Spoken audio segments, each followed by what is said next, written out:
I'm Dave Vasilevsky, working at Evolving Web, and this is my talk about how you should migrate all the things. So I'll talk a little bit about me first. I've been doing Drupal for quite a while now, since the Drupal 5 and 6 days, I guess, working at Evolving Web the whole time. And I just love open source. I love contributing to all kinds of projects, from Firefox to Ubuntu to just little personal projects that people have. But I particularly like the Drupal community because we just have really special ways of making people feel welcome, I think. As Mike mentioned, I've been a contributor to Migrate in Core and other parts of Core as well. And I encourage anybody else to get involved in contributing to Core and to Migrate in particular. It's been really interesting. The company I work for is Evolving Web. We're based out of Montreal, but we have clients all over the continent. And we do Drupal development, we do consulting, we do a lot of training all over the place. From Montreal, where we're based, to New York, to Florida, to Chicago now. My colleague Jorge just did an Intro to Drupal 8 training at MidCamp. We try to be really involved in the Drupal community. We've been to DrupalCon since 2009, I think. We come to all kinds of camps, and we sponsor. We're a MidCamp sponsor as well. And we specialize in a whole bunch of different areas of Drupal, including, of course, Migrate. So if you have any Migrate-related problems and Mike is too busy, we encourage you to come to us and let us know. We've worked for all kinds of clients, too, from Canadian government agencies to large universities, nonprofits, businesses. And so, yeah, we're always interested in more projects. So to introduce what this talk is about, I'm going to tell a little story. So once upon a time, a Drupal project was started. And our hero will be the project manager who starts talking with the client, and sometime during the discussion of what the project is about, hears something very scary. We're going to save some money. You just build the site, but the content, we'll take care of all of that ourselves. You don't have to worry about it. But nevertheless, the project starts.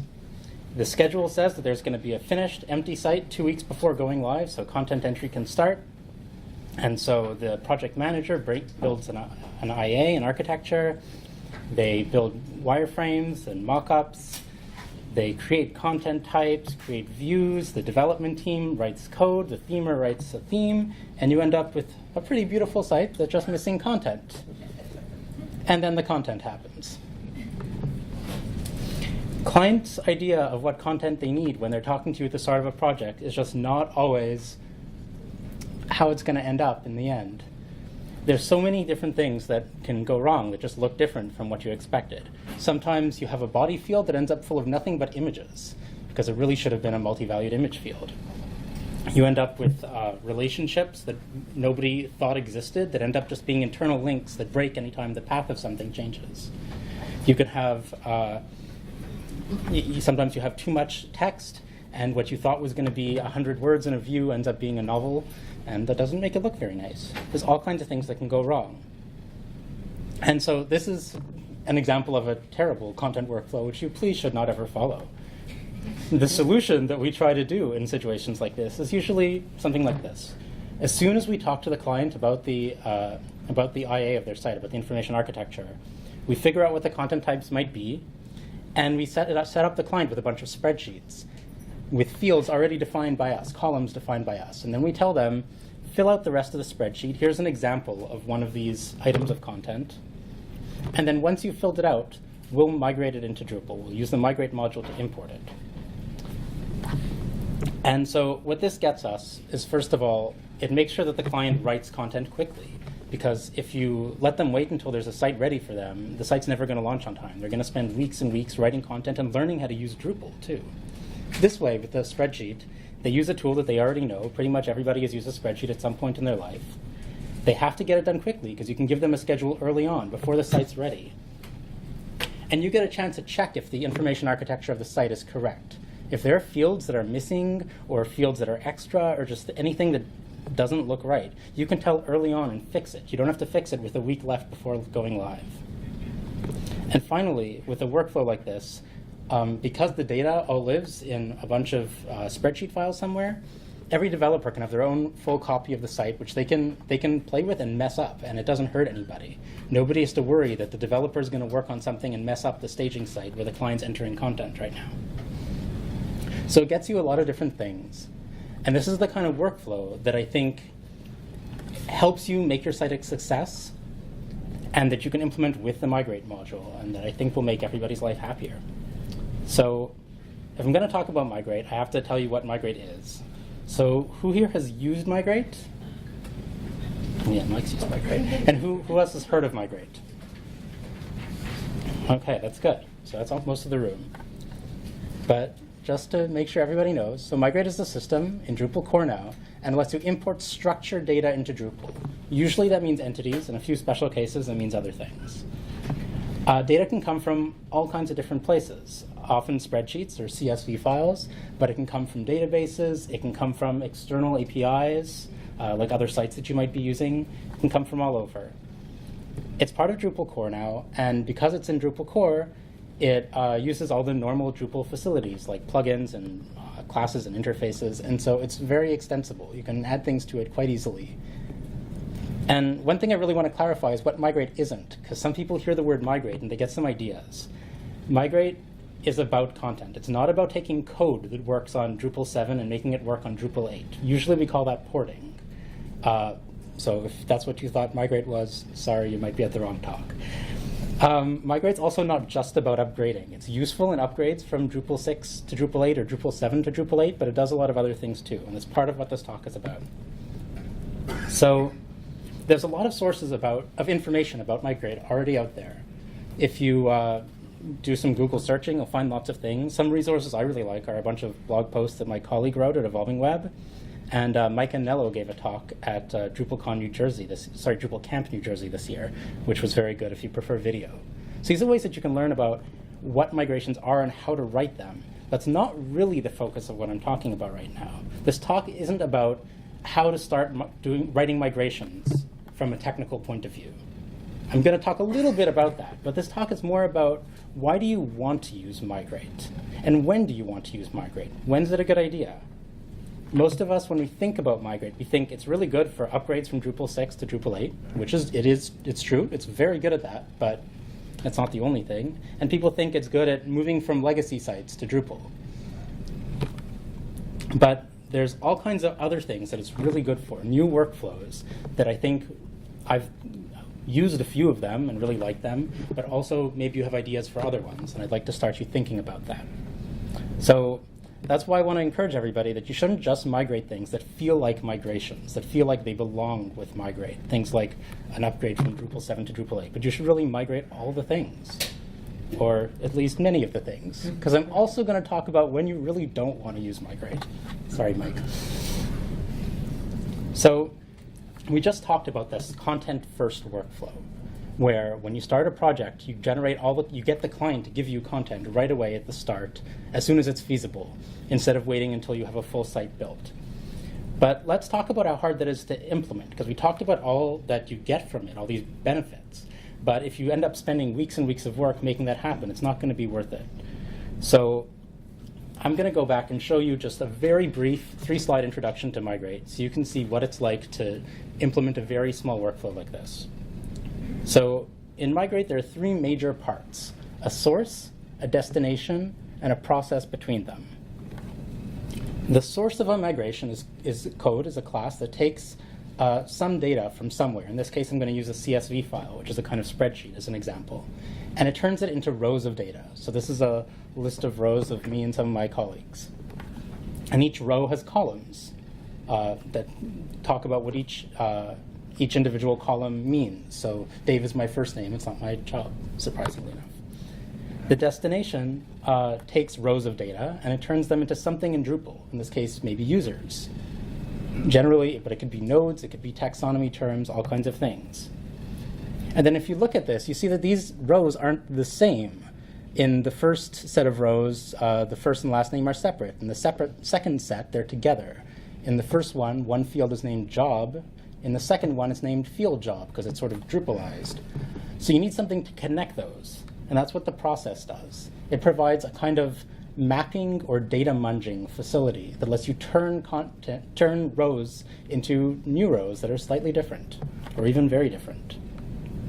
If you're going to run Migrate, you need a couple of modules written by Mike here. One of them is Migrate+, which lets you define a migration with a YAML config file, like you do for many other parts of Drupal. It just means that your configuration of a migration lives in the same place as the configuration of your views and of your content types, and becomes part of your site. And then Migrate Tools just lets you run migrations with Drush, the Drupal command line tool. It's very useful. So now that you've got the very brief introduction, I can show you how I actually would build the migration to do this very simple workflow. So supposing I had data like this with a bunch of pages that have titles and bodies, here's what the YAML file that defines the migration would look like. So it has a definition of what its name is. It has a very simple source definition that just says it's of type CSV. It's taking CSV data as input.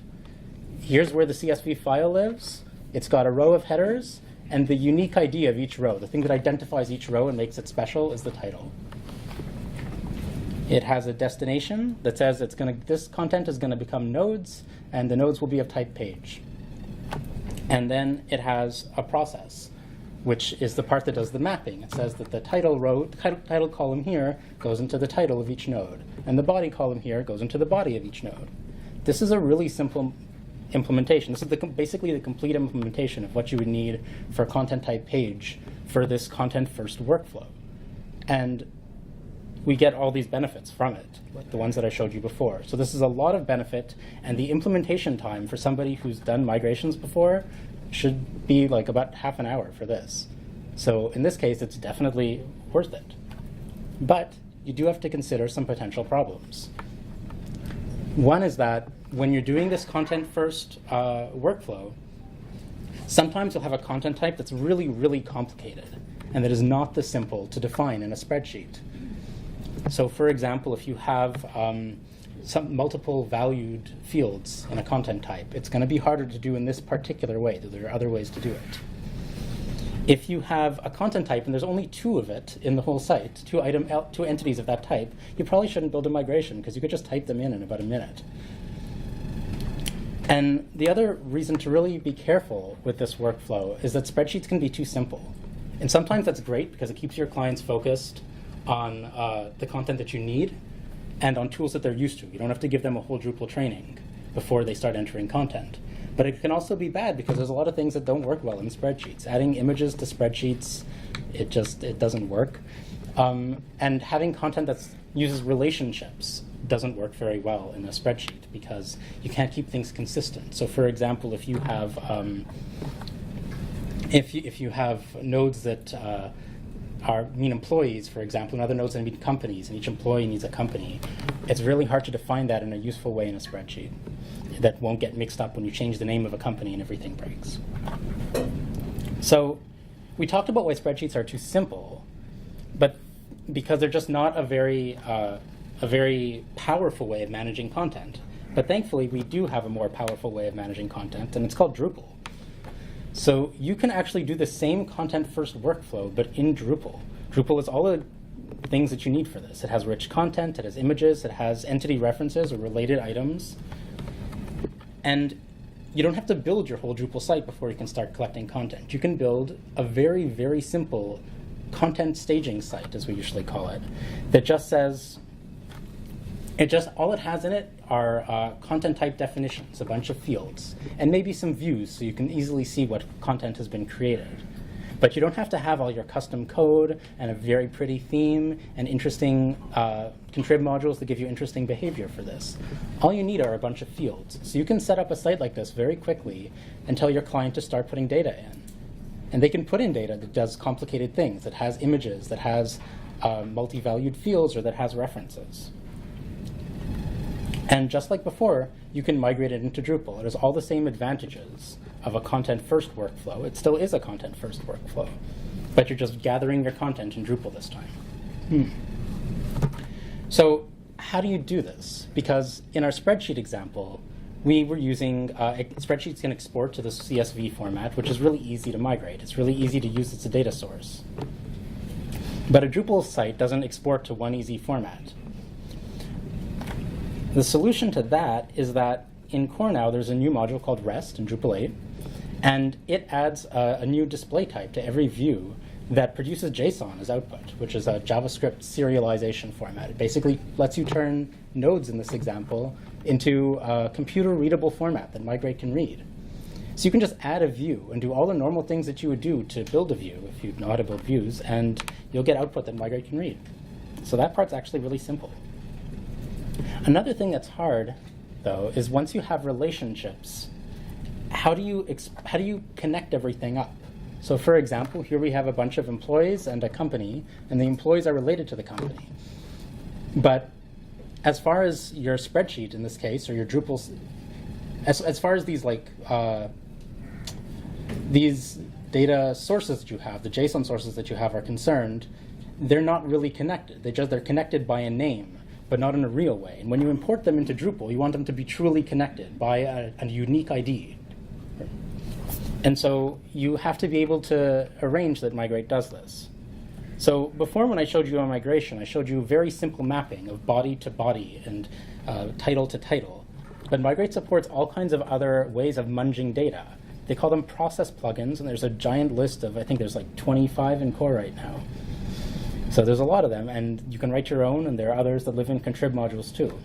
So for example, this definition, you don't have to understand everything about it, but it just says that the name field, instead of coming from a single field called name, it's going to take the first name and the last name and smush them together and call that the full name. So that's an example of a very simple process plugin. So there's another process plugin called the migration process plugin, and what it does is it links together migrations. So it says for this data, I'm going to look at the, well, they're poorly named here. It should be the company field. It says employer. I'm going to look at the company field here and look at the previous migration of companies that I did. So it says the migration and the source, which is the column. And it says based on those two things, I'm going to connect these migrations together. So your the relationship that you had on the content gathering site is going to be exactly the same when you connect, once you import your data, once you migrate your data into your real site. And that's how you manage relationships. So with a workflow like this, what we get is that users can gather complex content, and they can do it early, and they get a really good Drupal UI for doing it this time. They don't have to do it in some ugly spreadsheet. There are some complications, though. One is that if you're telling your contents to go gather data, you're probably going to want them to do it in a password-protected site, because they usually don't want anybody to just be able to show up and look at all their content, especially looking really raw and unthemed. So you can easily password protect your site with Shield, and the Migrate Plus module currently supports several kinds of authentication, one of which is the kind that the Shield module uses. So this is actually quite easy to set up nowadays. It was much more complicated in the past. As Mike mentioned, translations are pretty hard. If you have translations in your Drupal site, you're going to have to do a little bit of work to connect them. You need two migrations, one for the original content and one for the translated content. We have some blog posts that we're in the process of writing right now to explain to everybody exactly how to do this, and I encourage you to check them out in a couple of weeks, hopefully. But you should note that if you're doing this any other way, translations are going to be difficult too. If you're using a spreadsheet to gather content, it's not going to be easy to manage translations. If you're using an external service, like there's something called Gather Content, which gathers contents, it also has trouble with translations. So this is probably the best way to do that. And finally, there's some things that don't have a very easy way to export them as JSON, like the ones that I showed you. So nodes are easy, tags are easy, users are easy, but menus and custom blocks are quite hard right now. This would be a great place to see some contrib modules. I've rolled some of my own solutions internally, but I should probably try releasing some of those. There's a couple of more important dangers, though, here. One is that your client might get a really bad idea, because you're going to be telling them to go into this site that exists only for getting content, and it doesn't have all the fancy behavior that your real site has. It just has a bunch of fields. And they're going to think that you make really terrible looking websites unless you prepare them for the fact that the website you're delivering is not the one that just has content in it. And finally, this is a heavyweight way to do development. Every time you want to get the most up-to-date data, you have to go and run a script that does a bunch of migrations to get that data. It's not pleasant to do later on in the project once you're pretty confident that you're not getting anything from the Migrate first workflow anyway. So once you're quite confident that you've gotten enough content from the client and you know what the information architecture should look like, then stop doing it this way. Do a migration, and then work on the content in a database, in like a common staging site that your client can use and poke around in and figure out if everything looks right. This also, by stopping early, it also prevents you from having to write perfect migrations. If you write kind of okay, good enough migrations, and one or two things break, just note them down. And once you've stopped doing the migrate-based workflow and you start doing a single site database workflow, you can just fix them then. You don't have to fix them in your migration if it's really difficult. So that's the second workflow that we found to be really useful in using Migrate to have an easier time building Drupal sites and building more successful sites. The third one is really different. Sometimes you like using Drupal to build sites and to manage content, but it's not always the best at managing certain kinds of content. Sometimes some of the kinds that we've seen are membership management systems and image management systems, where there are tools that are specific for a certain sort of thing that have all kinds of extra functionality built in that someone's already using. Somebody already has membership software or management software for course catalogs. Maybe these tools have a custom user interface or integrate with all kinds of external systems. And you don't want to build that all into your site. You want to have a relatively simple Drupal site. So when this happens, you don't have to create some kind of complicated process for doing everything twice, managing the content externally or managing it in Drupal. That's one solution people often do. So every change they want to make, they have to make twice.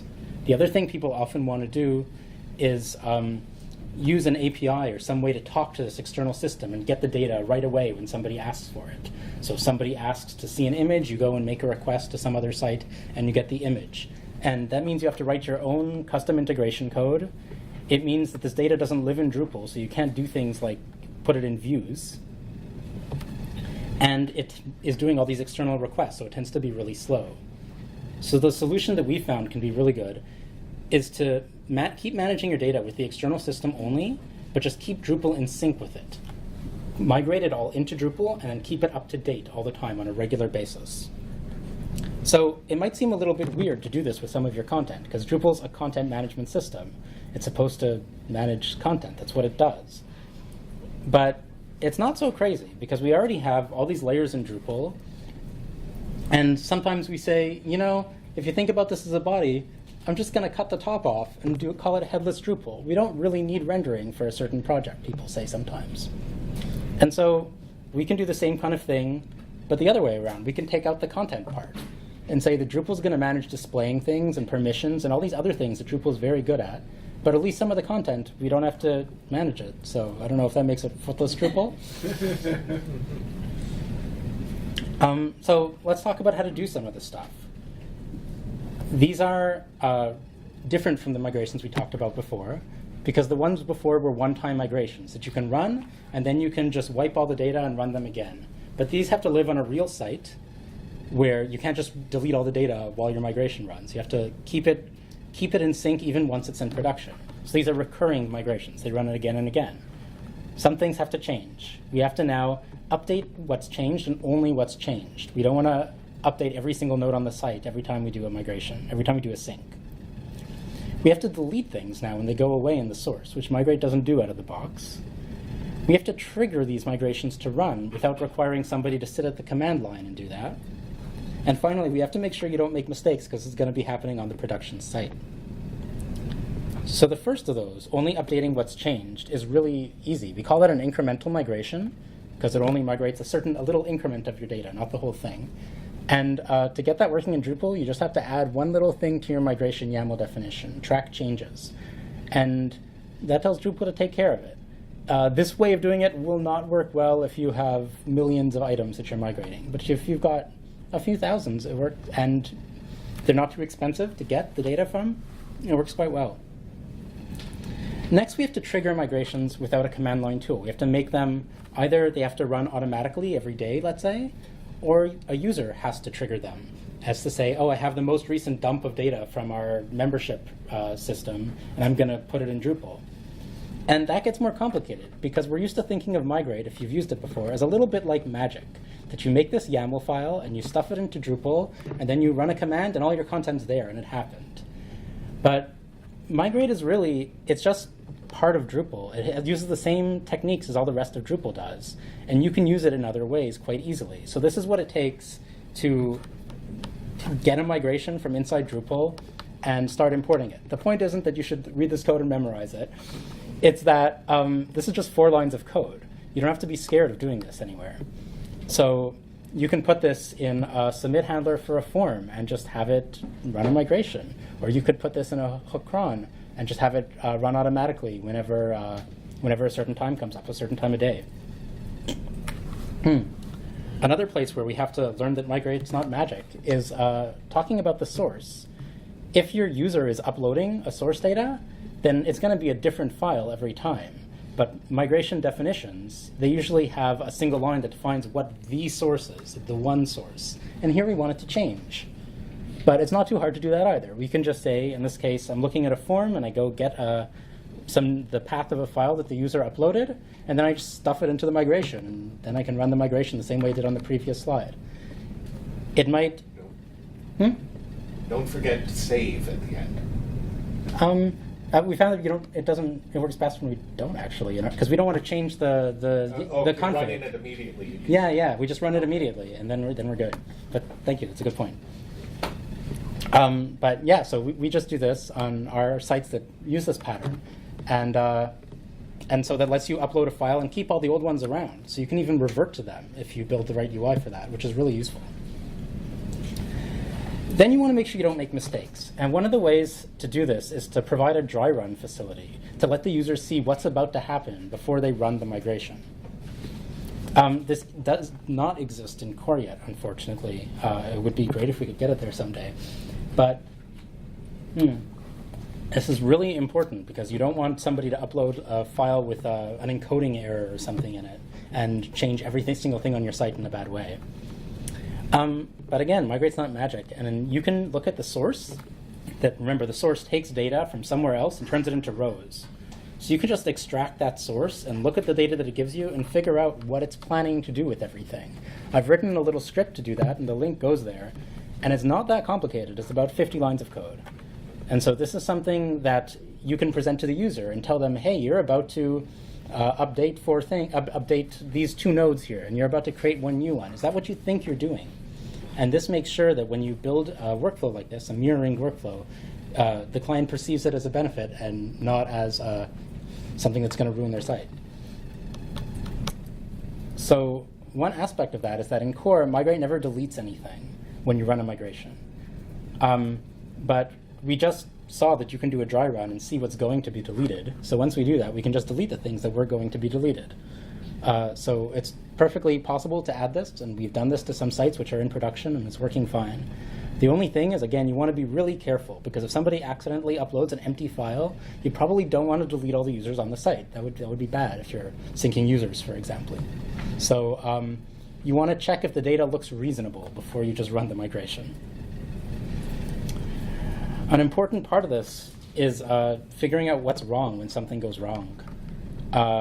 Because, again, if this is going to be running in production, it has to be working well all the time. This is more complicated to build in many cases than the content gathering migrations, because those are allowed to have errors that you fix later, but these ones aren't.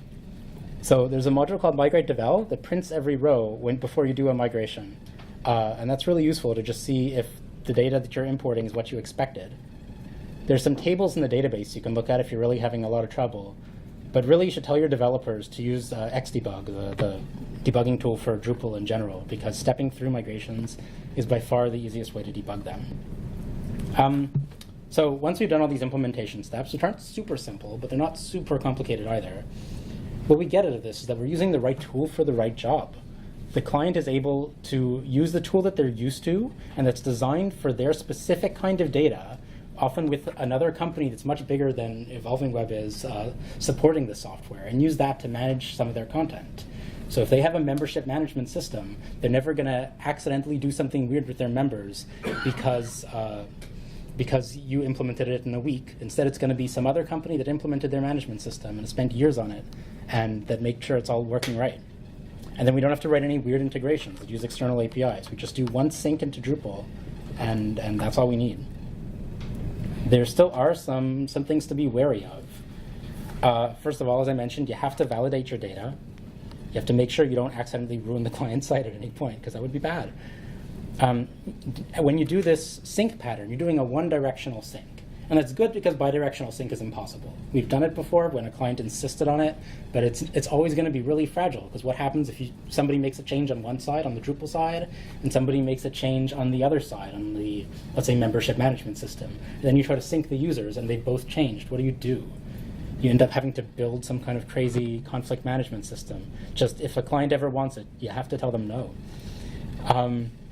But if you're doing a one-directional sync, that means data in Drupal now is going to be overwritten on a regular basis by data from this external system. So again, if you're importing users, a user can't go and change their name now because when midnight strikes, the migration's going to run again. Their name will go back to what it was before. So you have to make sure that you're aware of this and that your client is aware of this, so they can. Maybe one way to do it is to just disable all the fields on the user edit form, so they are aware that they can't change these. So let me talk about an example of one of these external system migrations that we've done, a mirroring migration. So we had a client who had a bunch of developers working for them, writing developer documentation. And they don't want to use Drupal because they're developers. They want to use Git, and they want to use Markdown, which is a syntax for, writing help file for developers. Using Git to write content might seem a little bit like rolling around in mud, but pigs like mud, and apparently developers have that attribute as well. So I know I do. So we said, sure, we can do this. You give us a Git repo full of your Markdown files, and we'll migrate it into Drupal. So as I mentioned before, in Drupal, everything's just a plugin, on Drupal 8 rather. And so migrate sources and process plugins, those things that we used when we were defining a migration before, they're just plugins too. And you can write your own, and it's not very hard. So again, I've got a bit of code for you, but you don't have to read it. This is a complete migrate source that takes Markdown files and makes their paths available. And it's one screen full. It's enough, it can fit on a slide. So this is something that a developer can do pretty quickly once they learn how. It's not too hard to get data from wherever it comes from into Drupal. One thing that we've learned when doing systems like this, though, is that clients' source data can be really weird sometimes. This client kept a giant file full of hierarchical data to turn into a menu in Drupal, which is not a crazy way to store this data, but it's just not something that anybody has ever built a tool to read before and turn into a Drupal menu. Migrate usually wants a list of rows, not a giant tree of YAML data that is within other YAML data. But there's a tool called Recursive Iterator that we used for this that works really well, and I wrote a blog post about it last year, which I encourage people to check out. But the point of this is that whatever your client gives you, there's a way to turn it into reasonable data for Migrate. It's maybe there's something somewhere that you can't, but I haven't seen it yet. One thing that you want to always do when you're implementing one of these mirroring workflows is to make sure things don't break and do validation. So the way that you should do this is write code to do it. Make sure every time a migration happens, you can hook into that in Drupal. And you can check, this content that I imported, does it have any links in it that don't go anywhere? Are there any things that should have a menu item pointed to it and there's no menu item pointing to it? Check the sort of things that you expect might go wrong and make sure that the data makes sense in an automatic way. So you can tell the client right away, hey, you don't want to do this import. This is going to break. In this case, the client had a tool that took their Markdown files and turned it into a kind of mini website. And so we were actually able to compare the website that we'd generated after a migration with their mini website tool and check if everything was the same. And we wrote a tool called SiteDiff that helps us do that. And that's there's another one called, Drulenium, I think, that does something similar. And you should check out. So again, what we've gained in this workflow is the client gets to use the best tool for them, for this job. They don't have to use Drupal to manage their content if they don't want to. They get a lot of things from Git that they don't get from Drupal. They can do branches in Git and then merge the branches together. You can't do that easily with Drupal content. You can't have two people make the change to the same node at the same time and expect things to work out. But because we let them use their external system that had the things that they needed, they could do these things that you just can't do easily in Drupal.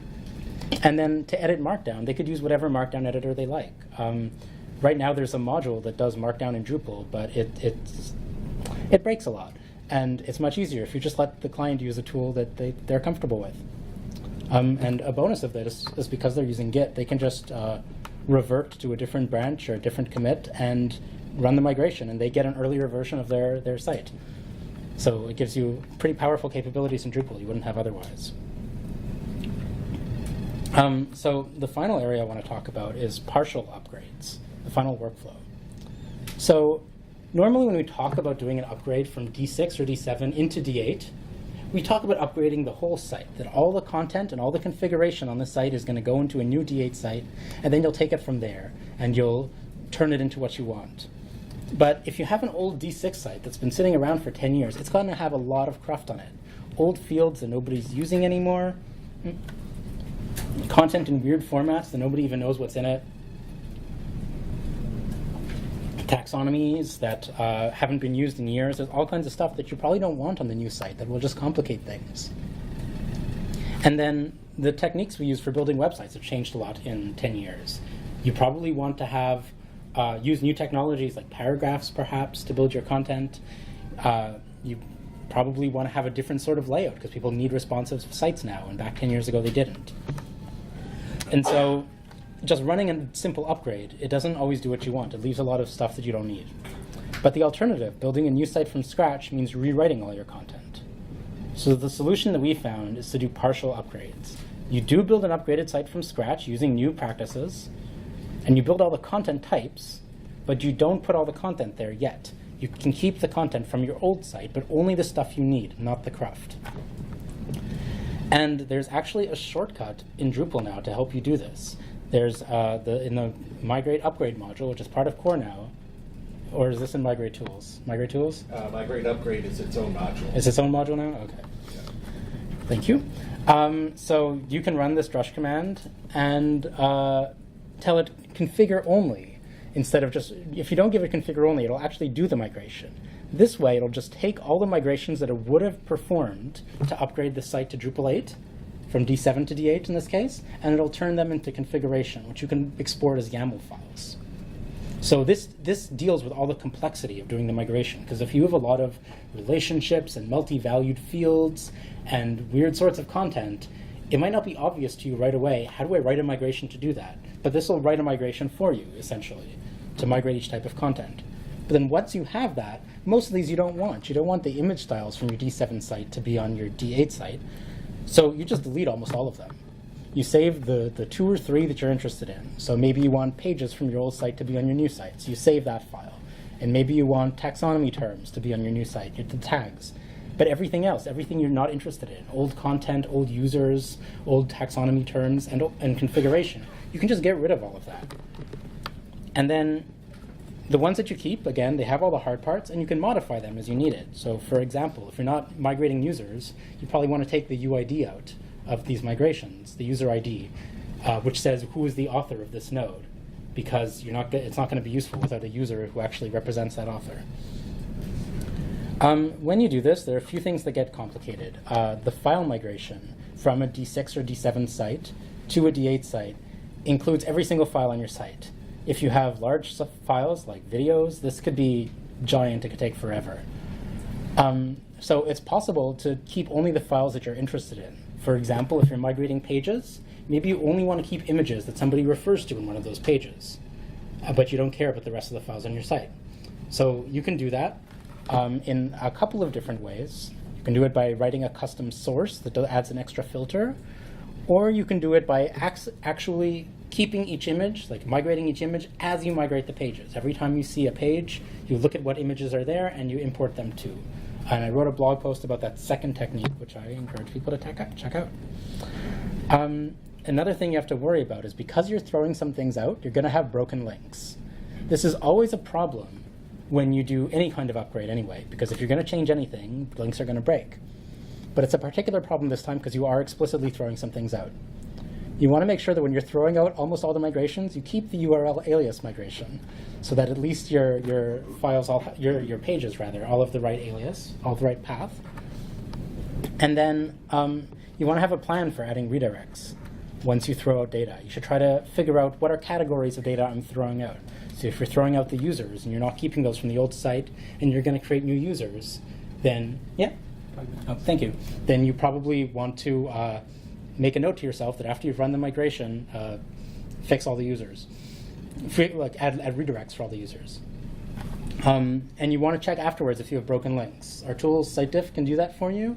And Google Webmaster Tools can tell you afterwards, once your site's in production, here's the top 100 links that are broken. And that can help you fix them. So when we do this, we keep all the content that's worth keeping. And we keep URLs working, especially. We throw out all the junk, and we get a beautiful new site without any of the stuff we built 10 years ago, or that somebody else built 10 years ago that you don't want. And finally, you can merge this data. You can do a migration of stuff that's from the old site, and you can also migrate some new things. If let's say your client is building some new content, you can use the content first workflow and migrate that, and just have both migrations come together and pull data into the same site.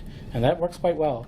The only complication there is if data points to each other across the two migrations, because that just doesn't work very well. So yeah, what you just saw was a short intro to Migrate to teach you how it works, and then a bunch of different workflows that show you better ways to manage your content in Drupal and get your content into Drupal, even when it doesn't seem like Migrate's useful at first. So that's my talk. You can find me on Twitter and tell me everything I did wrong. You can learn more about Migrate. There's a lot of resources out there. I pointed out some, and I'll try and put these slides up later so everybody can check this out later. And you should try out these content workflows and see how they work on some of your sites. If you want to learn more about Drupal and migrations, Evolving Web has a training series all over the world, and we train all kinds of people, and including new developers, and so we're excited to talk to folks about that. And then I think we have a couple minutes left for questions, if anybody has any. Any questions? A lot of what you're talking about seems similar to what I'm doing in Drupal 7 sites with using feeds. Mm-hmm. How does Migrate, what's the major differences with Migrate and feeds other than Migrate's in core in Drupal 8? Yeah, so I've only used feeds about 5 years ago, so I might be wrong about what I can and can't do, but I remember it had somewhat limited flexibility, especially compared to what Migrate in D8 can do. I'm sure, Mike, do you have any other comments about Well, Migrate, feeds? especially in D8, does have that flexibility. You can build a processing pipeline by making process plugins to manipulate the data as you're pulling it in. And also, one thing that's important about Migrate is it tracks the relationship between your source data and your destination data, which allows you to roll back and re-import, and also Or the thing that I did with the dry run. You couldn't do that with feeds. Yeah, and it also allows you to resolve references. So did you say feeds is now obsolete? It's got it. I haven't looked at what they're doing in D8, but it's got its place when if all you want to do is import a feed, an XML feed, then feeds is much simpler. It's got more UI built out than Migrate does at this point. Thanks, Mike. Us? That was my question. Does this Migrate have a UI, or is it all in code? Well, Mike. yeah. Well, the full upgrade from D6 to D7 has a UI core. Migrate Tools module has the beginnings of a UI. Right now, it's basically shows you the status of your migrations, shows you what your fields are and what your mappings are. Haven't yet developed the ability to edit migrations to the UI or run them to the UI. But I'd like to point out that with these workflows, pretty much none of them really require a client-facing UI. The only one that does is the mirror one, for example, which we just built a simple file upload form, and you upload a file, you hit go, it tells you what's going to happen, and the migration runs. It's not something that you necessarily need a UI for. It would be easier for editing, it would make a nice developer experience, but all these things are still quite possible. Right. Pretty much every project I do, there is a limited configuration UI where you can upload your JSON files and give your database credentials, and that will edit your migrations. So you can run it. Any other questions? Well, in that case, thank you very much.